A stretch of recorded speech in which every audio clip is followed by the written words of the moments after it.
శ్రీ గురుభ్యో నమ. వ్యాస విరచిత శ్రీమన్ మహాభారతంలో సభాపర్వంలో నేడు మనం 86వ అధ్యాయం ప్రారంభించుకుంటున్నాం. ఈ అధ్యాయంలో విదురుడు ధృతరాష్ట్రుణ్ణి హెచ్చరించడం జరుగుతున్నది. అటు కౌరవులు శకునిని అడ్డుపెట్టుకుని ధర్మరాజుతో మాయాద్యూతానికి తలబడి ధర్మరాజు యొక్క సమస్తమైనటువంటి ఐశ్వర్యాన్ని కూడా కాజేస్తున్నారు.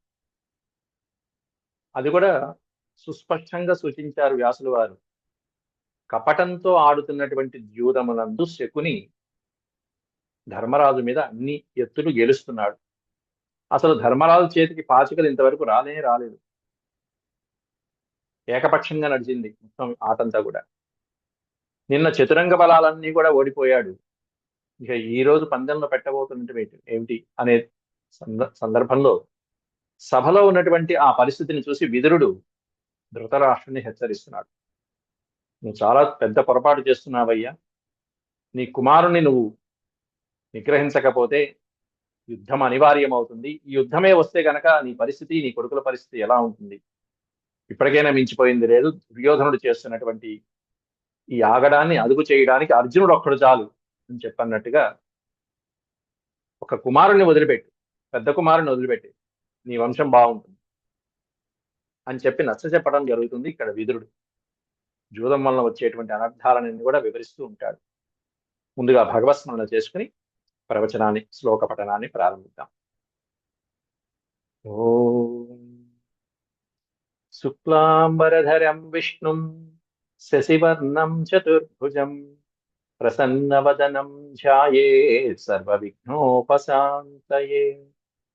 వ్యాసం వసిష్ఠనప్తారం శక్తేః పౌత్రమకల్మషం పరాశరాత్మజం వందే సుఖతాతం తపోనిధిం.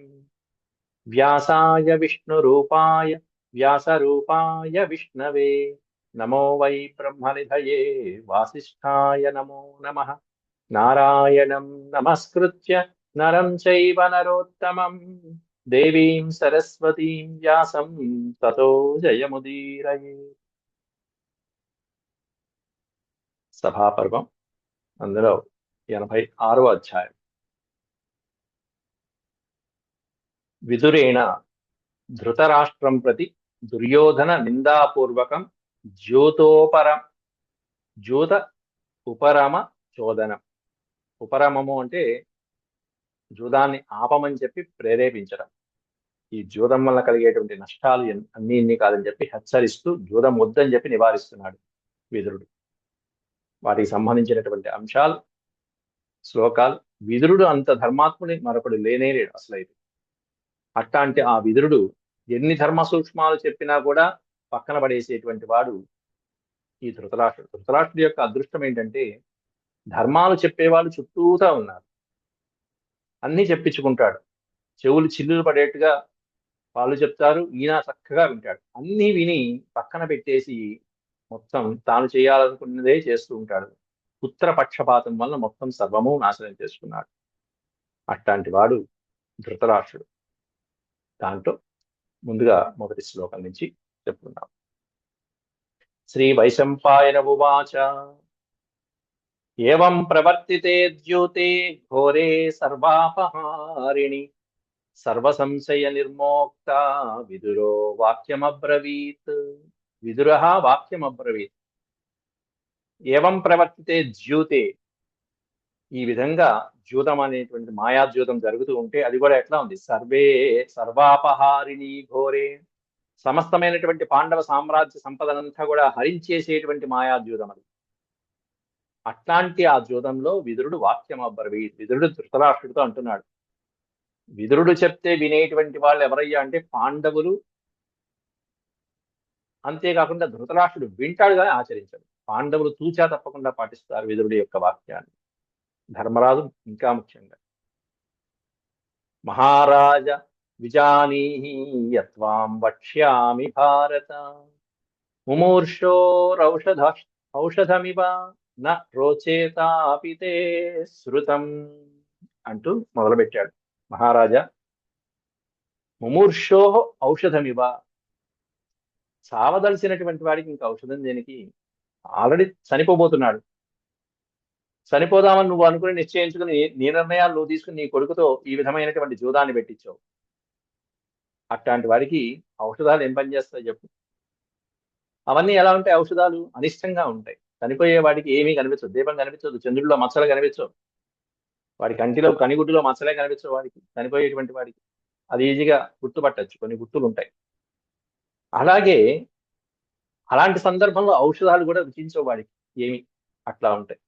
ఆ విధంగా నా రోచేతాపి శృతం అన్నాడు అక్కడ. నా రోచేతాపి, నేను చెప్పేటువంటి మాటలు కూడా నీకు నచ్చకపోవు, నచ్చవు. నచ్చకపోయినా శృతం, విను. ఏం చేస్తాం, నేను చెప్పేది చెప్పవలసినటువంటి బాధ్యత నాకుంది.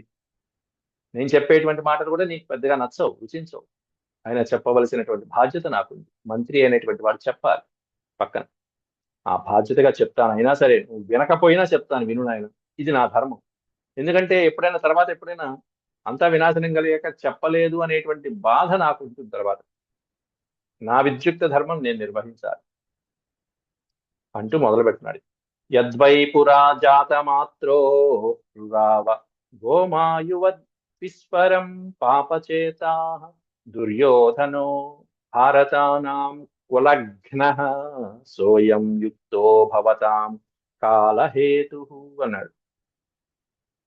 ఇక్కడి నుంచి దాదాపుగా ఒక 2-3 అధ్యాయాల పూర్వం నుంచే 84 అధ్యాయం మాయాజూదం ప్రారంభమైన దగ్గర నుంచి కూడా రాబోయేటువంటి 20 అధ్యాయాలు కూడా చాలా విషాదంగా ఉంటూ ఉంటాయి.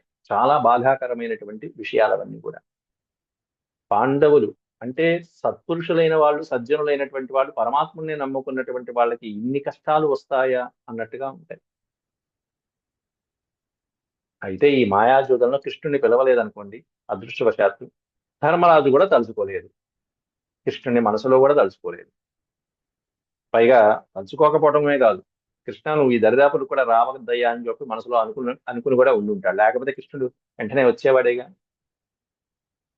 హృదయంలో అంతఃపురంలో అన్నట్టుగా అంతర్వాహిని, అంతర్వాసి అయినటువంటి సమస్త ప్రాణికోటి అంతర్వాసి అయినటువంటి పరమాత్ముడు స్మరించగానే రాడా? తప్పకుండా వస్తాడు. కాబట్టి ఇక్కడ మాయాజూదం లాంటి వాటి, జూదము లేకపోతే మద్యము మొదలైనటువంటి వాటి దగ్గరికి భగవంతుడు, అక్కడ భగవంతుడి యొక్క స్మరణ ఉంటుందా? ఉండదు. కానీ అక్కడ తర్వాత సన్నివేశాలలో ద్రౌపది స్మరించగానే వచ్చాడు. అది గొప్పదని. ఆ విషయాలన్నీ మనం అక్కడ చెప్పుకుంటాం విశేషంగా. ప్రస్తుతం విదురుడు అంటున్నాడు, యద్వై పురా జాత మాత్రో, ఎవరైతే పుట్టుకతోనే భయంకరమైనటువంటి రవం చేశాడో, ఎట్లాంటి రవము?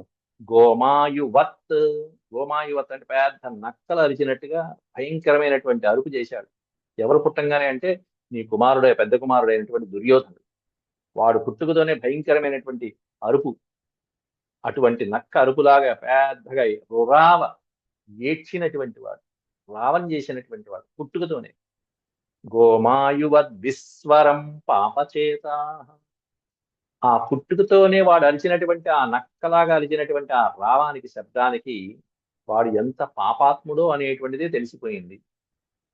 అంతేకాకుండా జాతకం ప్రకారం చేసినటువంటి వాళ్ళు చక్కగా ఈ జ్యోతిష్శాస్త్ర పండితులందరూ కూడా వీడు కులఘ్నుడు అనేటువంటిది నిర్ధారించేశారు. కులఘ్న అంటే కులాన్ని నాశనం చేసేవాడు, వీడి వలన కుల నిర్మూలన జరుగుతుంది, మొత్తం వంశమంతా నాశనం అయిపోతుంది. భారతానాం కులఘ్న, పెద్ద పెద్ద వాళ్ళందరూ పెంచి పోషించి పరిపాలించినటువంటి భారత వంశమంతా కూడా నాశనమైపోతుంది దుర్యోధనుడి వలన. అటువంటి సోయం యుక్తో భవతాం కాలహేతు, కాలహేతు, అటువంటి ఆ దుర్యోధనుడు నిశ్చయంగా మీ వంశానికి వినాశనానికి కారణమవుతున్నాడు మహాప్రభు. మీ ఇంట్లోనే దుర్యోధనుడి రూపంలో ఒక నక్క నివసిస్తున్నది, దుర్యోధనుడు అనేటువంటి నక్క.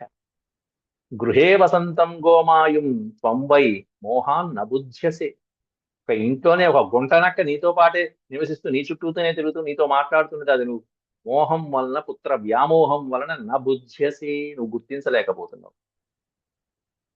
దుర్యోధనుడు అనేటువంటి పుత్రుడి రూపంలో ఉన్నటువంటి గుంట నక్క వెధవాడు, వాణ్ణి నువ్వు సరిగ్గా గుర్తించలేకపోతున్నావు. పుత్ర వ్యామోహంలో మోహాన్న బుధ్యసే.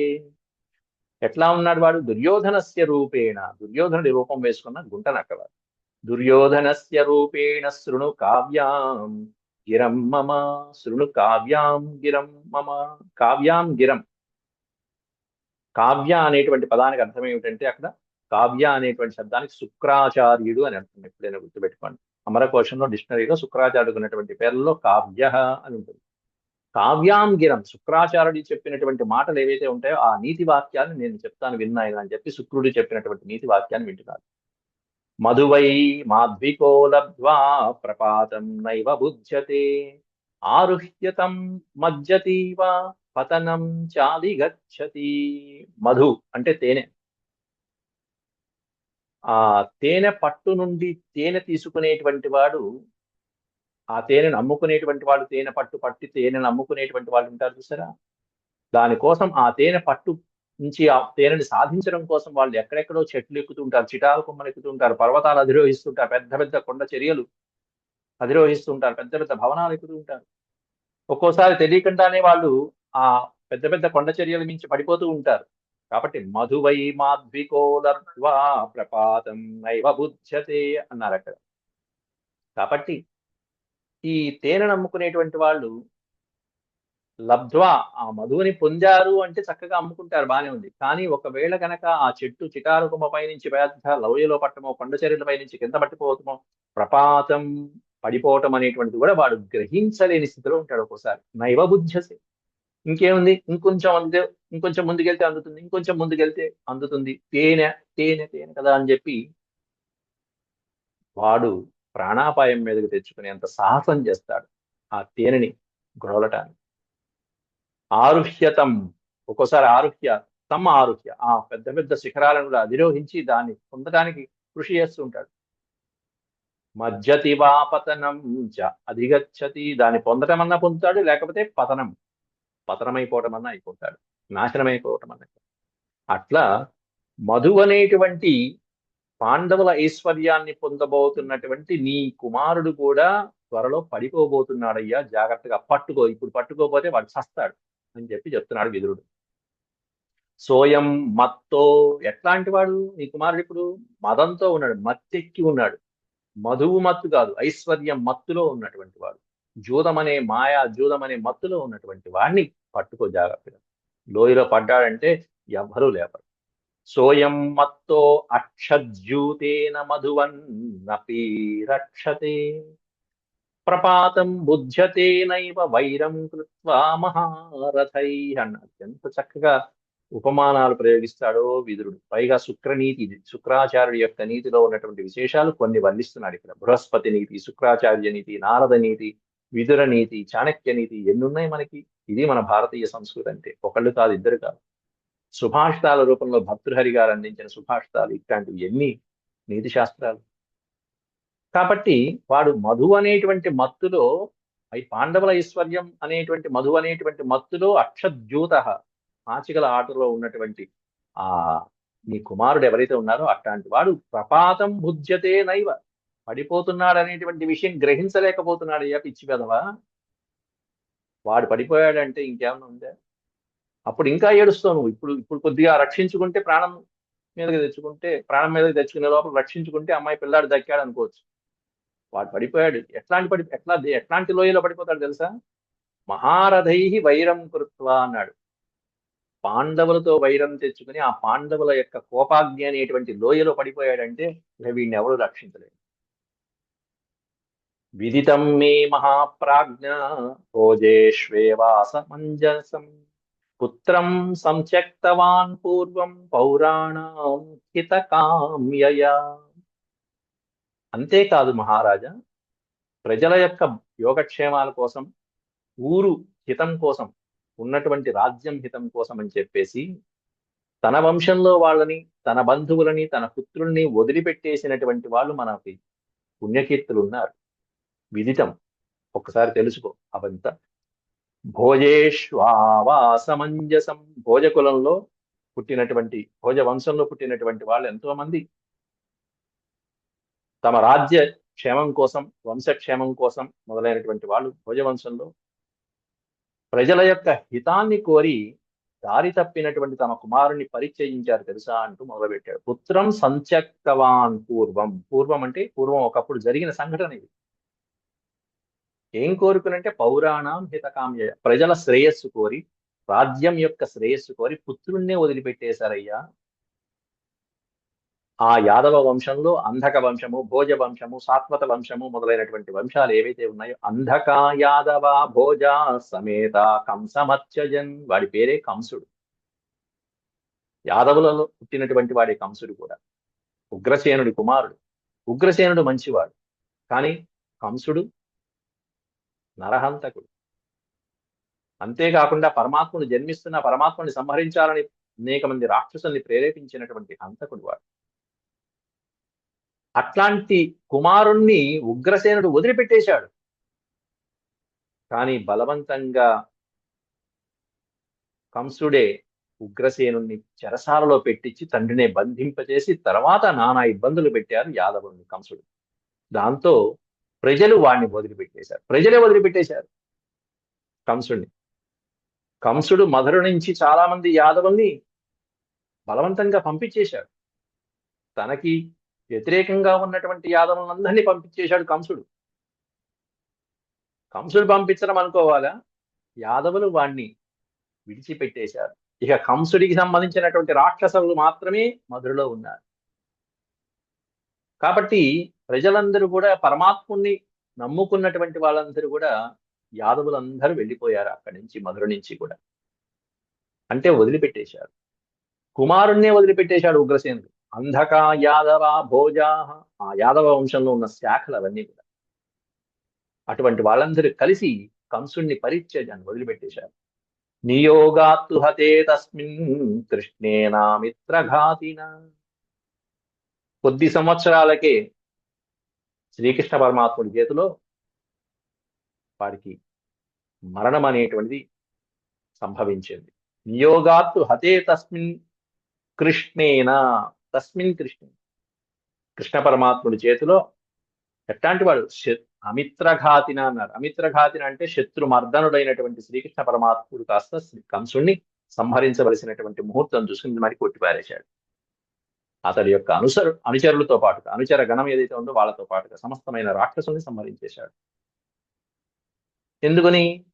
ప్రజాక్షేమం కోసం, రాజ్యక్షేమం కోసం. ఆ తర్వాత మళ్ళీ శ్రీకృష్ణ పరమాత్ముడు తండ్రి ఉగ్రసేనుని రాజుగా చేశాడు. కంసుడి తండ్రిని. ఆయన మంచివాడు. ఏవం, ఈ విధంగా కొంతమంది ఉన్నారయ్యా పూర్వులు. కాబట్టి ఇట్లాంటి ఉదాహరణలు కూడా చెప్పాలి ఎప్పుడు కూడా హిత పలికేటప్పుడు. ఏవం తే, ఇదందరికీ వినిపించేట్టే చెప్తున్నాడు విదురుడు. ఒక్క ధృతరాష్ట్రుడికి చెవిలో చెప్పింది నీతి కాదు. మొత్తం విదురుడు మాట్లాడుతున్నంతసేపు పాచికలు ఆపేశారు. ఆట ఆగిపోయింది. నీతిని బోధిస్తున్నాడు. ఏవం తే జ్ఞాతయ సర్వే మోదమానా శతం సమాః త్వన్నియుక్త సవ్యసాచి నిగృహ్ణాతు సుయోధనం. ఏవం తే జ్ఞాతయ సర్వే మోదమానా శతం సమాః అన్నాడు అక్కడ. అట్లా తర్వాత ఆ కంసుడు మరణించిన తర్వాత వాళ్ళ బంధువులు, వాళ్ళ వంశంలో ఉన్నటువంటి వాళ్ళందరూ కూడా హాయిగా సుఖంగా శతం సమాహ మోదమాన. మోదమాన అంటే సంతోషంగా నిండు నూరేళ్లు, శతం సమాహ వందలాది సంవత్సరాలు హాయిగా ఆ ద్వాపర యుగంలో నివసించారయ్యా. ఆ విధంగా యాదవ వంశంలో పుట్టినటువంటి కృష్ణుడు యాదవరాజైన కంసుని ఎలా సంహరించాడో అట్లా నువ్వు అంటే చాలు. ఇక్కడ అటువంటి కృష్ణ పరమాత్ముడు లాంటి వాడే కృష్ణుడి భక్తుడు ఒకడు ఉన్నాడు, అర్జునుడు. వాణ్ణి నియోగిస్తే నీ కొడుకు అవుట్ అయిపోతాడు. తన్నియుక్త సవ్యసాచి నిగృహ్ణాతు సుయోధనం. అందువల్ల ఇప్పుడు ఆ అర్జునుడిని నువ్వు నియోగించు. నియుక్త, నీ చేత నియోగించబడినటువంటి, నీ చేత ఆజ్ఞాపించబడినటువంటి సవ్యసాచి అయినటువంటి అర్జునుడు సుయోధనం నిగృహ్ణాతు. ఆ సుయోధనుణ్ణి, హద్దులు మీరుతున్నటువంటి నీ కుమారుడైన దుర్యోధనుని ఇప్పుడే బంధించేస్తాడు. కృష్ణుడు కంసుణ్ణి బంధించినట్టుగా నారాయణుడు అక్కడ, ఇక్కడ ఏమన్నా నారుడు. అర్జునుడు కాస్త సవ్యసాచి అయిన అర్జునుడు సుయోధనుని బంధించేస్తాడు. నువ్వు ఆజ్ఞాపించుతావు అని చాలు కొట్టేస్తాడు అని చెప్పి కూడా చెప్తున్నాడు సభలో అందరి ముందు. వింటూ ఉండగానే దుర్యోధనుడు కూడా వింటున్నాడు. నిగ్రహాదస్య పాదస్య మోదంతాం పురవ సుఖం. ఎప్పుడైతే ఈ పాపాత్ముడైనటువంటి మొత్తం దుర్యోధనుడు అస్య నిగ్రహాత్, ఇతడు నిగ్రహించబడతాడో అర్జునుడి చేత, అప్పుడు కౌరవులందరూ కూడా సుఖంగా హాయిగా సంతోషంగా ఉంటారయ్యా. కాకేనే మాం చిత్రవర్ణాంశు శార్దూలాన్ క్రోష్టుకేన చ క్రీణీష్వ పాండవాన్ రాజన్ మా మధ్యీ శోకసాగరే. నువ్వు ఇంతకాలం దుర్యోధనుడు నా కుమారుడు అనుకుంటున్నావు. వాడు కాకి, కాకి వెధవ. కాబట్టి కాకిని పెంచుకుంటున్నావు ఇంట్లో. ఆ కాకిని వదిలిపెట్టి చిత్రవర్ణాలతో కూడినటువంటి చక్కటి నెమలిలాగా ఉండేటువంటి కేయూరమైనటువంటి ఆ పాండవుల్ని గ్రహించు, అర్జునుని గ్రహించు, ధర్మరాజుని గ్రహించు. నీ కుమారుడు కాకి లాంటి వాడు. అంతేకాకుండా ఒక గుంటనక్కైనటువంటి నీ కుమారుని వదిలిపెట్టేసి అద్భుతమైనటువంటి శార్దూలం, సింహశార్దూలాలైనటువంటి పాండవుల్ని గ్రహించు. శార్దూలాం క్రోష్టుకేనచ. నీ కుమారుడు గుంటనక్క లాంటివాడు, నీ కుమారుడు కాకి లాంటివాడు. వాటిని వదిలిపెట్టి ఆ నెమల్ని పెంచుకో. వాటిని వదిలిపెట్టేసి ఆ సింహాన్ని పెంచుకో, పాండవులని సింహాన్ని పెంచుకో. క్రీణీష్వ అంటున్నాడు. క్రీణీష్వ అంటే కొంటం. పాండవుల్ని కొనేసి అంటున్నాడు విదురుడు. క్రీణీష్వ పాండవాన్ రాజన్ మా మధ్య శోకసాగరే. లేకపోతే శోకసాగరంలో మునిగిపోతావయ్యా. కాబట్టి పాండవులని నీ దగ్గర పెట్టుకుంటేనే నువ్వు ఈ సముద్రాన్ని, భవసాగరాన్ని, శోకసాగరాన్ని దాటగలుగుతావు. లేకపోతే నీ పరిస్థితి, నీ వంశం పరిస్థితి ఇక చెప్పనే అక్కర్లేదయ్యా. ఎందుకంటే చాలా మంది పూర్వీకులు ఇలా చేశారు. వంశం కోసం, రాజ్యం కోసం, ప్రజల కోసం తన కుమారుని కూడా పణంగా పెట్టారు అంటూ ఒక శ్లోకం చెప్తున్నాడు. అద్భుతమైన శ్లోకం. త్యజేత్ కులార్థే పురుషం గ్రామస్యార్థే కులం త్యజేత్ గ్రామం జనపదస్యార్థే ఆత్మార్థే పృథివీం త్యజేత్. త్యజేత్ కులార్థే పురుషం. కులము అంటే వంశము, మన ఇంటి గౌరవ మర్యాదల కోసం అని చెప్పేసి పురుషుణ్ణి వదిలిపెట్టేయాలి.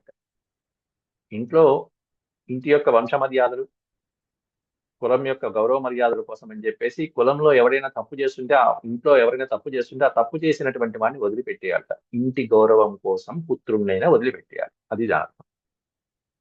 అలాగే గ్రామస్యార్థే కులం త్యజేత్. గ్రామమంతా హితం కలుగుతుంది అంటే అవసరమైతే వంశాన్ని కూడా వదిలిపెట్టేయాలట. ఒక వంశం వలన గ్రామం పాడవుతుంది అంటే ఆ వంశాన్ని దూరంగా పెట్టాలి, ఆ కులాన్ని దూరంగా పెట్టాలి. గ్రామం అంతా హితం కలుగుతుంది. అలాగే ఒక గ్రామాన్ని కూడా వదిలిపెట్టేయాలట. ఎప్పుడంటే నగరం బాగుపడుతుందంటే. గ్రామం జనపదస్యార్థే. జనపదము అంటే నగరం. చక్కగా విశాలమైనటువంటి నగరాలు, పట్టణాలు మొదలైనటువంటి ఏవైతే ఉంటాయో ఆ పట్టణాల యొక్క బాగు కోసం, హితం కోసం అని చెప్పేసి అవసరమైతే గ్రామాన్ని కూడా వదిలిపెట్టారట. ఉదాహరణకి చూడండి, మనకి ఇప్పుడు కొన్ని డ్యామ్లు కడతారు. పెద్ద పెద్ద నీటి డ్యామ్లు కడతారు, ఆనకట్టలు. అవి కట్టేటప్పుడు కొన్ని గ్రామాలు మునిగిపోతాయి. కానీ ఈ నీటి వలన ఎన్నో వేలాది గ్రామాలకి చక్కగా సాగునీరు ఏర్పాటు కలుగుతూ ఉంటుంది. అనేక పట్టణాలు అభివృద్ధి కలుగుతూ ఉంటాయి. విద్యుత్ ప్రాజెక్టులు మొదలైనటువంటివన్నీ కలుగుతుంటాయి. ఎన్నో ఉపయోగాలు ఉన్నప్పుడు కొన్ని 4, 5, 10 గ్రామాలు నీట మునగటం అనేది సంభవిస్తూ ఉంటాయి. ఎందుకనంటే ఇలా బృహత్కరమైనటువంటి ప్రయోజనాల కోసం అని చెప్పేసి ఒక్కోసారి ఈ విధంగా జరుగుతుంటాయి. గ్రామం జనపదస్యార్థే, ఒక్కోసారి ఆత్మార్థే పృథివీం త్యజేత్. ఆత్మార్థే, చివరికి తన కోసం తాను సంభవించుకోవాలంటే ఎప్పుడైనా సరే పృథివీం త్యజేత్, భూమినైనా వదిలిపెట్టేయట. అంటే ఆత్మరక్షణ సమయంలో సమస్తమైనటువంటి భూమండలాన్నైనా సరే పరిత్యజించాలి అని దాని అర్థం. ఆత్మార్థే, తన కోసం, తన రక్షణ కోసం, తన బాగు కోసం అవసరమైతే పృథివీని కూడా వదిలిపెట్టారు. ఈ విధంగా విదురుడు శుక్రనీతిని ఉపదేశిస్తూ సర్వజ్ఞ సర్వభావజ్ఞ సర్వశత్రు భయంకర ఇది స్మ భాషతే కావ్యో జంభత్యాగే మహాసురాన్. ఇక్కడ మళ్ళీ కావ్య అని ప్రయోగించాడు. కావ్య అంటే శుక్రాచార్యుడు అన్నాడు. శుక్రాచార్యుడు జంభాసురుడు అనేటువంటి అసురుణ్ణి పరిత్యజించాడు ఒకసారి. ఎట్లాంటి వాడు? సర్వజ్ఞ, అన్నీ తెలిసినటువంటి వాడైనటువంటి శుక్రాచార్యుడు. సర్వభావజ్ఞ, సమస్తమైనటువంటి వారి యొక్క భావాలని తెలుసుకోగలిగినటువంటి వాడు. సర్వశత్రు భయంకరుడైనటువంటి వాడు. అటువంటి శుక్రాచార్యుడు జంభత్యాగే, జంభాసురుడు అనేటువంటి వాడిని వదిలిపెట్టేశాడు. అసురుడు, వాడు భయంకరమైన అసురుడు. ఇదిగో వీడు వదిలిపెట్టదగినటువంటి వాడు, వీడు పనికిరానటువంటి వాడు అని రాక్షసుల గురువే ఆ రాక్షసుని వదిలిపెట్టేశాట. దేనికోసం అని చెప్పి అంటే ఆ వంశము రాక్షసుల యొక్క జాతి బాగు కోసం అని చెప్పేసి. హిరణ్యష్ఠీ వినః కాంశ్చిత్ పక్షిణో వనగోచరాన్ గృహే కిల కృతావాసా లోభాద్రాజాన్యపీడయత్ అన్నాడు. హిరణ్యష్ఠీవి అని ఒక పక్షి, అంటే అది బంగారాన్ని విడిచిపెడుతూ ఉంటుంది ఎప్పుడైనా సరే. ఒక పక్షులు అరణ్యంలో ఉండేటువంటి పక్షి, అది ఉమ్మి వేస్తున్నప్పుడో కక్కుతూ ఉన్నప్పుడో బంగారం పడుతూ ఉండేది దాని నోటి నుంచి. దాన్ని హిరణ్యష్ఠీవి అంటారు. హిరణ్యష్ఠీవిన కాంశ్చిత్ పక్షిణ, కొన్ని పక్షులు అది ఎక్కడ ఉంటాయి? వనగోచరాన్, అరణ్యాల్లో ఉంటూ ఉంటాయి. అవి నోట్లోంచి ఉమ్మి వేస్తున్నప్పుడు కక్కుతూ ఉన్నప్పుడు దాంట్లోంచి బంగారం పడుతూ ఉంటుంది. ఈ విషయం మహారాజు గారికి తెలిసింది. ఇట్లాంటి పక్షులు ఉంటే ఒకేసారి బంగారం పొందవచ్చు కదా అని చెప్పేసి ఆ పక్షుల్ని ఒక మహారాజు మూర్ఖత్వంతో ఆలోచించి గృహేకిల కృత ఆవాస, గృహేకిల కృత ఆవాస, ఆ పక్షిని తెచ్చి కొన్నాళ్ళు ఇంట్లో పెట్టాడు. ఎక్కడో అడవుల్లో హాయిగా ఉండేటువంటి పక్షిని తెచ్చి ఇంట్లో ఉంచాడు. గృహేకిల కృత ఆవాస, ఆవాస కృత చేశాడు. అవి చక్కగా బంగారాన్ని ఇస్తూ ఉన్నాయి రోజు రోజు రోజు రోజు. కొన్నాళ్ళకి ఆ మహారాజుకి ఏం చేశాడు? వాడికి లోభం పెరిగింది. ఒకేసారి ఈ పక్షుల్ని సంహరించేస్తే మొత్తం అంతా ఒకేసారి వచ్చేస్తాయి కదా, పక్షులు లోపల ఉందేమో బంగారం అనుకున్నట్టుగా మొత్తం అంతా వాడు ఏం చేశాడు? మహారాజు కాస్త వాటిని అన్నింటినీ చంపించేశాడు. లోభాత్ న్యపీడయత్, ఆ పక్షుల్ని సంహరించేటప్పటికి ఏమైంది? చివరికి ఆ బంగారాన్ని కోరుతూ ఉండేటువంటి రాజు కాస్త లోభంతో గుడ్డివాడైపోయినట్టుగా వాడిని ఆ పక్షులన్నీ సంహరించేశాడు.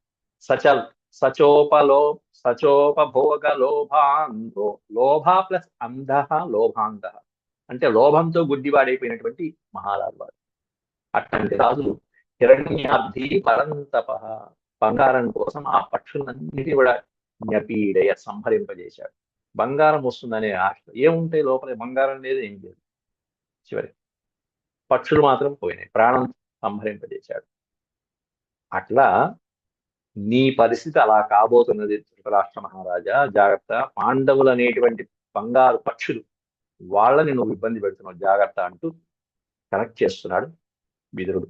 సచోపభోగలోభాందో హిరణ్యార్థీ పరంతప ఆయంతీం చ ఆయతిం చ ఆయతిం చ తద్వా తదా తదాత్వం ఆయతిం చ తదాత్వం చ ఉభే సద్యో వ్యనాశయత్ తదర్థకామస్తద్వత్వం మాతృహ పాండవాన్ నృప అని కనెక్ట్ చేస్తున్నాడు చక్కగా. కాబట్టి నీ సంపద, వాళ్ళ సంపదని, పాండవుల సంపద కోరుతూ నువ్వు ఈ విధంగా చేస్తున్నావు. వాళ్ళకి ఈ విధంగా మా ద్రుహ, పాండవులకి ఈ విధంగా ద్రోహం చేయమాకు మహారాజా అంటూ, ఎప్పుడో వర్తమానంలో ఇప్పుడు చక్కగా కొంచెం కొంచెం బంగారం ఇస్తుంది కదా, భవిష్యత్తులో ఇచ్చే బంగారం కూడా ఒకేసారి పొందవచ్చని చెప్పి ఆ పక్షుల్ని కాస్త సంహరించి నష్టపోయాడు ఆ మహారాజు. నువ్వు అదే విధంగా పాండవులు అనేటువంటి వారి యొక్క సంపదనంతా కోరుతూ వాళ్ళకి ద్రోహం చేస్తున్నావయ్యా. పక్షుల్ని చంపినటువంటి ఆ రాజు ఏ విధంగా నాశనమైపోయాడు, అలాగే నువ్వు కూడా మోహంతో ప్రవర్తిస్తే చివరికి ఏమవుతుందంటే పశ్చాత్తాప పడవలసి వస్తుందయ్యా మహారాజు పడినట్టుగా. కాబట్టి పాండవులకి అపకారం చేయి మాకు, కీడు చేయి మాకు. చివరికి ఏమవుతుంది? వాళ్ళకి అపకారం చేస్తే మోహాత్మ తప్స్యసే, నువ్వు తప్పించిపోతావు. మోహంతో కనుక ఈ పని చేశావంటే, మోహంతో నువ్వు ఈ పని చేశావంటే, అంటే ఇంకాస్త ఈ జూదాన్ని కనుక ఆడటానికి నువ్వు ఇంకా ప్రేరేపించావంటే కనుక నువ్వు తప్పిస్తావు, తర్వాత తర్వాత నువ్వే బాధపడతావు. పశ్చాత్ పశ్చాత్ పురుషో యథ అని మళ్ళీ ఇంకో మాట చెప్తున్నాడు అక్కడ. పురుషో, పక్షిని చంపినటువంటి వాడు ఏ విధంగా అయితే నశిస్తాడు. జాతం జాతం పాండవేభ్య పుష్పమాదత్స్వ భారత అంటూ అక్కడి నుంచి మళ్ళీ ఎరను వేసినటువంటి చేప, నీళ్లలో చేపలు తిరుగుతూ ఉంటాయి. చేపలు పట్టేటువంటి వాడు ఏం చేస్తాడు? ఒక ఎరను పెట్టుకుని దానికి గాలం ఒకటి కట్టేస్తాడు. చేపలన్నీ పాపం ఆ ఆహారాన్ని తినడానికి కోసం వస్తాయి, గాలానికి తగులుకుని చేపలన్నీ పడిపోతూ ఉంటాయి. దీనివల్ల ఆ ఎరలాగినటువంటి చేప వలె నువ్వు కూడా చివరికి నశిస్తావయ్యా. పశ్చాత్ పురుషో యథ, పాండవులు అనేటువంటి వాళ్ళు అద్భుతమైనటువంటి కుసుమాలు లాంటి వాళ్ళు. ఆ పాండవులతో స్నేహం చేస్తూ మెల్లమెల్లగా మెల్లమెల్లగా మెల్లమెల్లగా వాళ్ళ యొక్క సంపద అనేటువంటి పుష్పాలని నువ్వు మెల్లగా తీసుకుంటే పుష్పాలలోంచి తుమ్మెద తేనెని తీసుకున్నట్టుగా ఉంటుంది. వాళ్ళు ఎంత సంపదనైనా కుమ్మరిస్తూ ఉంటారు. ఇంకా చెప్పాలంటే వాళ్ళ తండ్రి అయినటువంటి పాండురాజు వలన నీకింత సంపద వచ్చింది, ఈ రాజ్యం వచ్చింది.